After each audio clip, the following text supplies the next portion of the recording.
Here I have Suzuki Vitara and let me show you how to reset learning data of sensor. Let's begin. So at the very beginning, let's start by using the home screen of the Suzuki Infotainment system. Then let's find here and select the settings icon, so the gear icon. Then you need to be in the system settings tab, so the first tab from the left.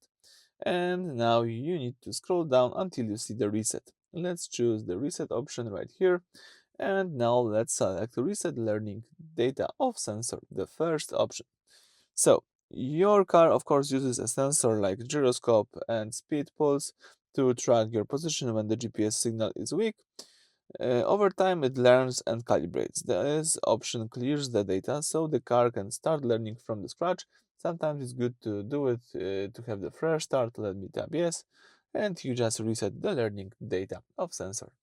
So that's it for this video. Thank you for watching. Please subscribe to our channel and leave thumbs up.